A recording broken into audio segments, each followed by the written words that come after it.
My name is Goldy. I am joined today with Dr. Katie Boyd.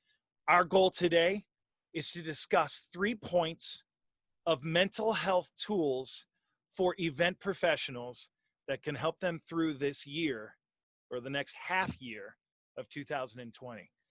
Welcome, Dr. Katie Boyd. Who are you? What do you do? Where are you at? And what are we going to discuss today? All right, thank you. So I'm Dr. Katie Boyd. I have a private practice in St. Louis, Missouri, and I see individuals in therapy and help them through a lot of different concerns. Anxiety is my specialty. So certainly right now people are stressed. There's no doubt about it. I've been in my practice for 10 years and I've never really seen this type of universal stressor that we're facing. So people are definitely stressed. And as you mentioned, the event industry certainly is facing so much ambiguity and uncertainty. And so today we'd like to talk about tips for how to help manage that, navigate that this year. Our first point today to discuss is the wonderful world of Facebook. Yes. Mm-hmm. So Facebook, it is it's a platform for discussion as people would like to utilize. Mm-hmm. It started as, I believe it was around 2005-ish. I think the website kind of caught fire. I remember getting on it, and it was designed to be like, share pictures and show your mom that you went to the farm today and you had fun with goats. And, oh, look at my cat. It's funny. Now it's turned into this complete toxic society. It is, I don't even want to have to explain it. If you don't get what I just said, then you must be some sort of magician. But it is a poorly executed communication device that is allowing people to hide behind a fourth wall and like be sort of like the little guy at a house party where he like runs in the front door and like bitch slaps the big guy and then runs out of the party again. Mm-hmm. That is not communication. That is acting like a jerk. Right. So Facebook is a situation. Katie, what's your take about Facebook and why are we making this a point in mental health today? I think certainly social media, all social media, but Facebook especially because of the discussion platform, can create a lot of stress for people. And I think that a lot of us, people are out of work right now. They've got time on their hands.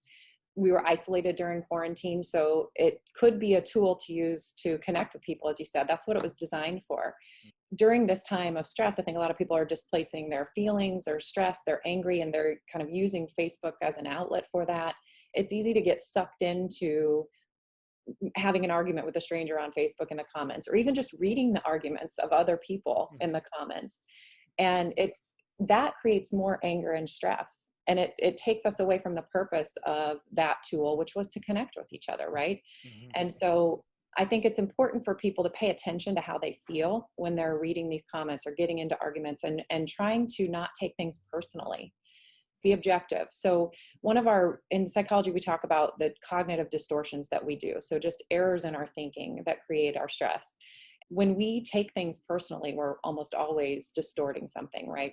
That's one of our most common cognitive errors that we make in our thinking. So when people are reading things on Facebook, the issues that we're facing, not just with the pandemic, but all the political climate issues as well, we're facing these issues and taking them very personally instead of being able to separate ourselves. And you're seeing a lot of personal attacks coming across on social media. So what would be the tool to physically, then inherently, emotionally separate yourself from the toxicity of Facebook? How do you do that? I know how I've done it, but from your words. Sure. So I think it's important. Attention and awareness is really important, right? I think that, again, a lot of us just get sucked into reading the comments or into an argument, and we don't pay attention to how's this making us feel, or ask ourselves, is this really about me? Am I taking something personally that isn't really about me? So being able to stop yourself and ask those questions and reflect. I think a lot of people just kind of go through their days and they aren't really reflecting on how things make them feel. And also you got to think like a boss or like a manager. Are you getting the job done? Do you have a goal? Here, I gave you a broom. I need you to sweep that room. That's your goal. That's it. Nothing else. Is somebody going to come in and invade that goal? No, you have a goal. If you go on Facebook and you go for discussion and it ends up in a toxic communication, you're not achieving the goal you even came there to do. And that's what Facebook really is. It's just all these little house party bitch slappers coming in and just being like clowns. It is. It's a clown show. Yeah, I think you So, make a good point with the intention, right? So setting your intention, what's your goal with this? That's yeah. a good point. What is an elevator speech on how to handle Facebook? That would be pay attention to how it makes you feel. Try to remain as objective as possible and have an intention or a goal in what you're using it for. Is this a tool for connection with other people? Is this, being used in a way that's actually not helpful for you and has lost point of that goal? Okay, cool. I like that tool. Take the heart out of Facebook because Mm-hmm. it's a heartless, dark zone. Okay. Mm-hmm. Point number 2 right now is on everyone's mind, and it is their finances. It's their money. Having financial difficulties that are like unrealistic. Like we're like, it's not because we're being lazy. It's because we're out of work because of the world situation. It's nuts. And there's 100 different perspectives on, well, go get a job, or you can do something different, or you need to pivot, and you need to figure this out, and da da da.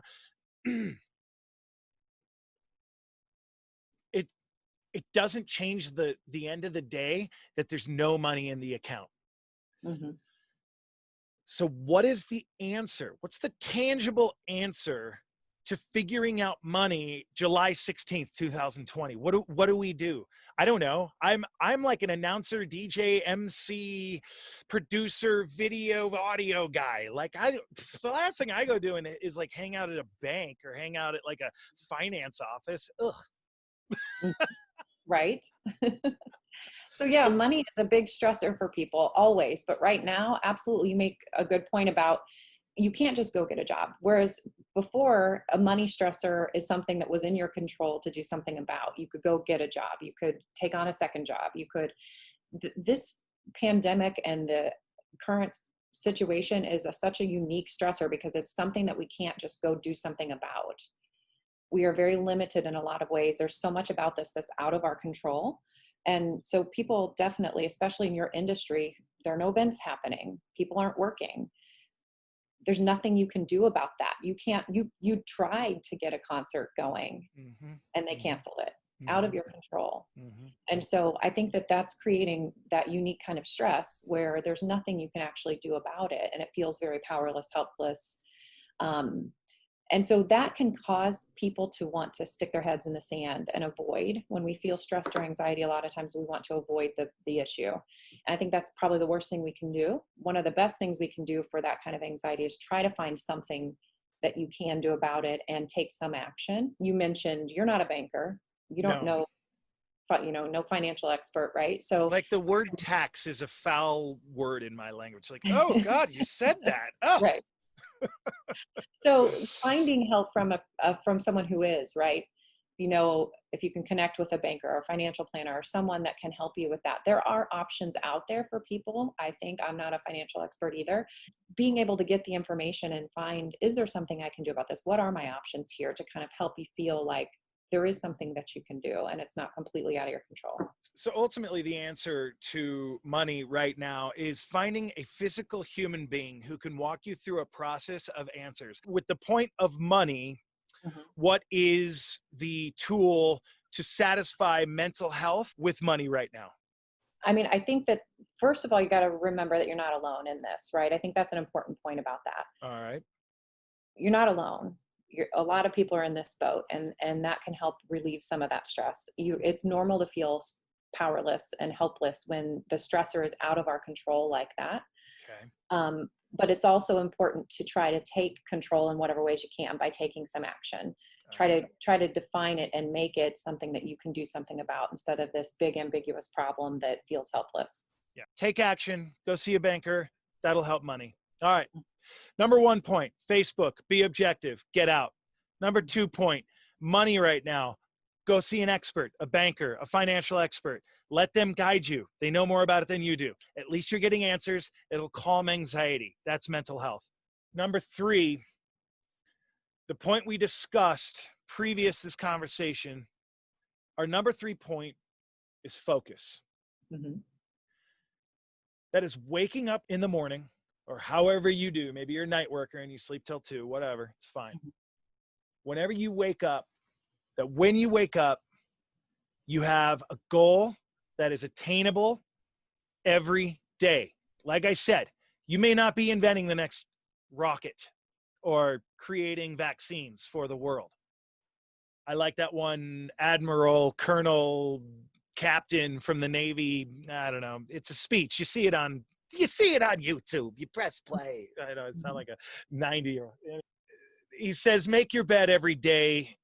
That means you've done something, right? It's a nice speech because ultimately it really does show that no matter how bad your day can be, that there is something that you were focused on, and that was making your own bed. And it's not hard. It's not hard. If you can't make your own bed, then you've probably made it too hard. Like you have too many pillows. You probably need to ditch some of those and maybe like forget tucking everything in like I do. Just throw it on there. Make it look flat and cool and get out of there.